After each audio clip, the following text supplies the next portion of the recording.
SP Vidyasagar Naidu sir SP sir ఆధ్వర్యంలో Gudivada incharge DSP sir అయిన Chalasani Srinivas sir పర్యవేక్షణలో గుడివాడ రూరల్ ఎస్ఐ చంటిబాబు గారికి వచ్చిన ఇన్ఫర్మేషన్ మేరకు గుడివాడ మల్లాయపల్లి పంచాయతీ పరిధిలో టిట్కో హౌసెస్లో C-145 బ్లాక్లో క్రికెట్ బెట్టింగ్ ఆన్లైన్లో ఆడుతున్నారని మాకు ఇన్ఫర్మేషన్ రావడం జరిగింది. ఆ ఇన్ఫర్మేషన్ మేరకు ఎస్ఐ గారు వారి సిబ్బంది వెళ్ళి అక్కడ రైడ్ చేయడం జరిగింది. మీడియేటర్లతో వెళ్ళి రైడ్ చేయడం జరిగింది. ఈ రైడ్లో మనకి 5 ముద్దాయిలు స్పాట్లో దొరకడం జరిగింది. వాళ్ళు R777 రాధే ఎక్స్చేంజ్ అనే యాప్ల ద్వారా ఆన్లైన్లో క్రికెట్ బెట్టింగ్ చేస్తున్నారని గుర్తించి వారి వద్ద నుండి 1,05,000 రూపాయలు క్యాష్, అదేవిధంగా 8 సెల్ ఫోన్లు సీజ్ చేసి ఎఫ్ఐఆర్ చేయడం జరిగింది.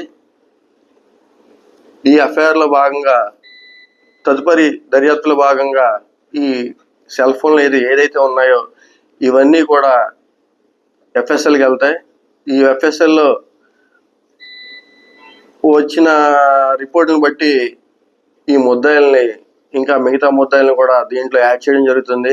ఇప్పటి వరకు ఈ కేసులో 17 మంది ముద్దాయిలు ఇన్వాల్వ్ అయినట్టు తెలిసింది. దాంట్లో 5 మాకు స్పాట్లో దొరికారు. ఇంకా 12 ముద్దాయిల్ని అరెస్ట్ చేయవలసి ఉంది. అదేవిధంగా ఏదైతే ఎఫ్ఎస్ఎల్ రిపోర్ట్లో ఇంకా ముద్దాయిలు ఉంటారో వాళ్ళందరినీ ఏదైతే వాట్సాప్ చాట్లో ఉన్న ముద్దాయిలు, అదే ఫోన్పే సంబంధించిన ముద్దాయిలు అందరినీ కలిపి తదుపరి దర్యాప్తులు తీసుకురావడం జరుగుతుంది. ఇదే విధంగా కృష్ణా జిల్లాలో ఈ క్రికెట్ బెట్టింగ్ పై ఉక్కుపాదం మోపడం జరిగింది. ఎటువంటి పరిస్థితుల్లో మీడియా మిత్రులు కూడా విజ్ఞప్తి చేసేది ఏంటంటే, మీకు ఎటువంటి ఇన్ఫర్మేషన్ వచ్చినా సరే వెంటనే మాకు తెలియవలసిందిగా కోరుచున్నాం. అదేవిధంగా కృష్ణా జిల్లాలో ఎటువంటి క్రికెట్ బెట్టింగ్ అనేది లేకుండా చేయడం అనేది మా బాధ్యత. అదేవిధంగా మేమందరం కూడా దానికోసం బాగా కష్టపడతామని మేము ఈ మీటింగ్ పరంగా తెలియజేసుకుంటున్నాం.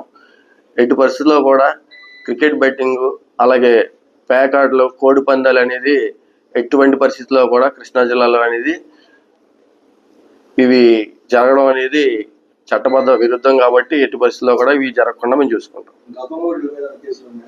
గతంలో ఏదైతే దీంట్లో A1 గా ఉన్నారో అతని మీద 3 కేసులు, A2 ఉన్న అతని మీద కూడా 2 కేసులు ఉన్నాయి. ఇదే విధంగా మరలా రిపీటెడ్గా దీంట్లో ఇన్వాల్వ్ అవుతే కనుక వీళ్ళందరి మీద కూడా షీట్లు ఓపెన్ చేయడం జరుగుతుంది. రౌడీ షీట్లు కూడా ఓపెన్ చేయడం జరుగుతుంది.